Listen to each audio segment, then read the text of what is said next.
Assalamu alaikum warahmatullahi wabarakatuh. Ndugu bibi na mabwana, amani iwe nanyi. Mimi si mwingine Sheikh Salum, ni mganga wa tiba za asili. Natibu kutumia miti shamba pamoja na dua na viumbe aina ya majini. Na hiyo nyumba mnayoiona mbele yenu, hiyo ni kaburi la baba mzazi.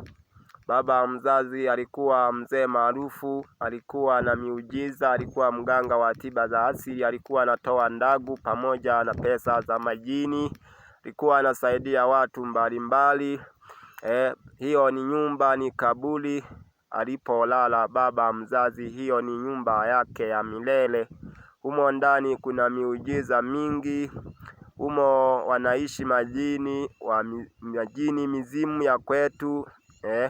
Wanaishi nyoka, kila kitu. Ndo maana mnaniona nachukua rekodi kwa umbali, kwa sababu nachukua hii video nikiwa mbali kidogo. Ndugu zangu, mtanisamehe, kwa sababu kama nilivyowaeleza pale mwanzo kwamba mizimu au majini hawataki kuonyeshwa hadharani, hawataki kamera. Kwa hiyo nafanya hivi kwa kuwaonyesha nyie wa Tanzania na Waafrika wote kwamba acheni na waganga wadanganyifu, waganga wanaoishi mjini. Hakuna ukweli, hao ni watafutaji kama nyie.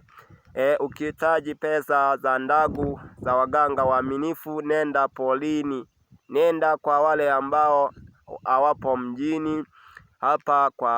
Hapa hii nyumba anapoishi baba kuna miujiza mingi. Na anajulikana kwa jina la Chifu Ndolilo. Amelala nchini Tanzania, mkoani Shinyanga. Hii ndo nyumba yake. Kuna maajabu mengi. Kwa wewe ambaye unataka pesa za majini, unaweza ukajipatia kupitia kwenye hii nyumba. Na ukiingia kwenye hii nyumba hautakiwi kuwa muoga, maana ukiwa muoga huwezi ukafaulu.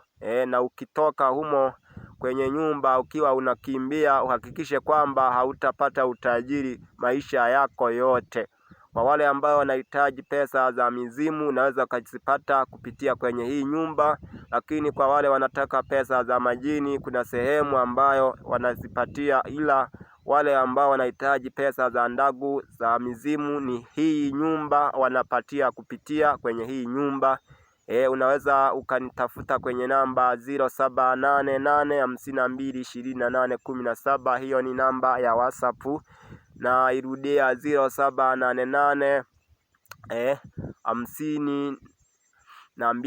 0788522817. Hiyo ni namba ya WhatsApp.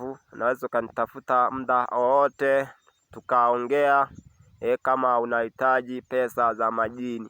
Ndugu zangu, acheni mambo ya kudanganywa na waganga wa mjini. Hao sio waganga, ni watafutaji wenzenu. Naomba mnielewe.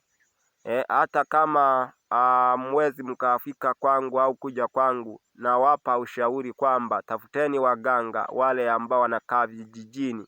Acheni na waganga wa mjini, sio waganga hao, ni watapeli. Kwanza mganga wa ukweli ukikutana naye unaweza ukasema ni kichaa. Hao ndo waganga. Kimfano, ukienda Nigeria wezi ukamkuta mganga yupo mjini kama wanavyodai wao, yaani mganga anaishi polini. Ukiishi mjini, sasa miti yenyewe mjini haipo. Dawa unachimbia wapi? Wao ndo wananunua dawa zile ambazo zinauzwa na Waarabu. Zile dawa hazina mchanganyo wa mvuto, wala hakunaga ukweli. Hizo ni dawa za kawaida tu. Ndugu zangu, kama mnahitaji pesa za halali, pesa za majini kwa ukweli, tafuteni waganga wa kienyeji walio nje ya mjini.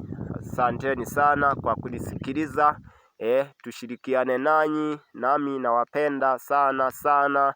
Nitaendelea kutoa darasa mbalimbali kwa ajili ya wasikilizaji wote. Ngoja niwapitishe kidogo, nipite kipembeni, lakini nitakaa kimya, lakini nyie tazameni tu. Nipite kama kwa kuiba kidogo, afu baadaye nitakata simu.